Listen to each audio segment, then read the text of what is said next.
अरे परमात्मा की भक्ति नहीं हो, इस शरीर को अधम कहा गया है, मिट्टी का। भगवान जी क्या कह रहा है? दुनिया में होंगे लाखों,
देखिए कितना सुंदर शब्द है कि थामा है तेरा दामन, आराम हो रहा है, मेरा आपकी कृपा से सब काम हो रहा है।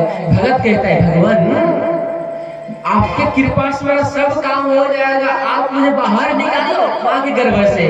अच्छा हाँ ठीक है बेटा, संकल्प लो और माँ के गर्भ से बाहर जाओ। जैसे संकल्प लिया सो माँ क्या करती है, बच्चे को जन्म दे देती है। जैसे बच्चे का जन्म होता है तो माँ के नाभि से बच्चे के नाभि में एक नाल जुड़ा हुआ रहता है ना। कहा गया है शास्त्रों में कि जब यह नाल कटता है, जब दामिन काटती है, तो उसी समय ब्रह्मा विष्णु और संहार करने की जो देवता है भगवान महेश्वर, जिसको शंकर कहते हैं, तो तीनों भगवान उस समय कहाँ रहते हैं? नाभि काटने समय हॉस्पिटल में। और कितने दिन ये बच्चा जिएगा, कितना इनकी आयु है, वो उनके भाग्य में लिख देता है। कौन? ब्रह्मा जी लिखते हैं कि इसका 100 वर्ष जीना है, या 60 वर्ष, या 80 वर्ष, या 90, या तो फिर जितना वर्ष है, वो ब्रह्मा जी उनके भाग्य में लिखते हैं कि तुमको इतना दिन धरती पर रहना है। जैसे भगवान ब्रह्मा ने लिखा कि देखो तुमको इतना दिन जिंदगी में रहना है दुनिया में, तुरंत विष्णु जी प्रकट हो जाते हैं। विष्णु जी कहते हैं देखो ब्रह्मदेव आप तो मेरे पुत्र हो, लेकिन आपका सबसे पहला कार्य यही इसलिए हो रहा है क्योंकि आप सृष्टि की रचना करने वाले हैं, आप सृष्टि को पालन करने वाले हैं, संहार करने वाले हैं, आप मेरे पुत्र हो। भगवान विष्णु का पुत्र का नाम ब्रह्मा है, वही ब्रह्मा का पुत्र नारद हुए। तो उसी प्रकार से जैसे ब्रह्मा ने लिखा कि आपकी आयु इतने वर्ष होने वाला है, तुरंत विष्णु जी प्रकट हुए। विष्णु जी ने कहा देखो बेटा, जन्म लेने से कुछ नहीं होता है, पालन भी करना पड़ता है। जब तक पैसा नहीं होगा तो काम भी क्या होगा? क्या बिना पैसा का कुछ नहीं होता है। पैसा है तो दुनिया में आप सारा कार्य कर सकते हैं, और नहीं है तो कुछ नहीं हो सकता है। भगवान विष्णु प्रकट हुए, इनको साथ लेकर लक्ष्मी को साथ लेकर के, और माँ लक्ष्मी से कहते हैं विष्णु, हे माँ लक्ष्मी देखो ना, मेरा भगत देव जन्म तो नहीं लिया, भगवान ब्रह्मा ने भाग्य पर कितना दिन जीना है यह भी लिख दिया, लेकिन आगे का कार्य मेरा और तुम्हारा ही बचा हुआ है। अब ये कितना धन कमाएगा, ये अरबपति या तो फिर खरबपति होगा, या तो फिर ये फकीर होगा। ये सारे चीज अब तुम लिखो। माँ लक्ष्मी कहती देखो पतिदेव, जहाँ आप है वहाँ हम हैं, तो हम तो लिख सकते नहीं है। एक काम कीजिए, इनका भाग्य आप लिखिए, ये दुनिया में कितना धन कमाना है। ठीक है, भगवान विष्णु ने लिखा इसको करोड़पति बनना है, अरबपति बनना है, खाकपति बनना है, जो बनना है उसके माइंड में लिख दिया भाग्य में। जैसे लिखा तुरंत भगवान गया। और देखो मनुष्य जन्म ले ले और यदि व्यक्ति मरे नहीं तो ये दुनिया का सर्वनाश हो जाएगा। तो देखो इसको मारने के लिए मुझे जन्म लेना पड़ेगा, इसका कल्याण संहार करना पड़ेगा।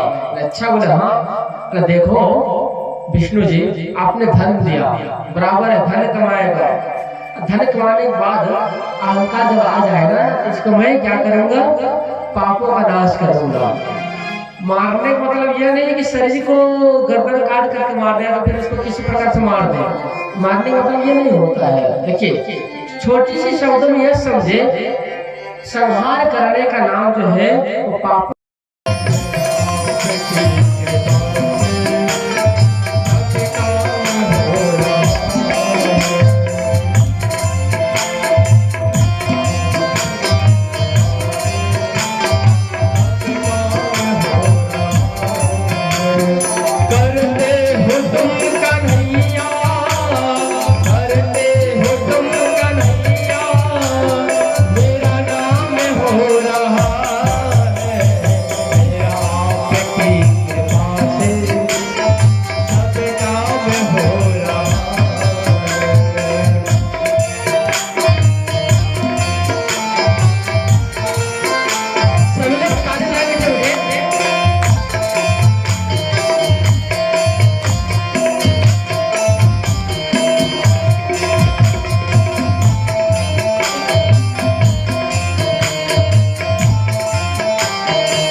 शरीर पर सारा कार्य हो, अरे परमात्मा की भक्ति नहीं हो, इस शरीर को अधम कहा गया है, मिट्टी का। भगवान क्या कह रहा है? दुनिया में होंगे लाखों,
देखिए कितना सुंदर शब्द है कि थामा है तेरा दामन, आराम हो रहा है, मेरा आपकी कृपा से सब काम हो रहा है। भगत कहता है भगवान आपके कृपा से मेरा सब काम हो जाएगा, आप मुझे बाहर निकालो माँ के गर्भ से। अच्छा हाँ ठीक है बेटा, संकल्प लो और माँ के गर्भ से बाहर जाओ। जैसे संकल्प लिया सो माँ क्या करती है, बच्चे को जन्म दे देती है। जैसे बच्चे का जन्म होता है तो माँ के नाभि से बच्चे के नाभि में एक नाल जुड़ा हुआ रहता है ना। कहा गया है शास्त्रों में कि जब यह नाल कटता है, जब दामिन काटती है तो उसी समय ब्रह्मा विष्णु और संहार करने की जो देवता है भगवान महेश्वर, जिसको शंकर कहते हैं, तो तीनों भगवान उस समय कहाँ रहते हैं? नाभि काटने समय हॉस्पिटल में। और कितने दिन ये बच्चा जिएगा, कितना इनकी आयु है, वो उनके भाग्य में लिख देता है। कौन?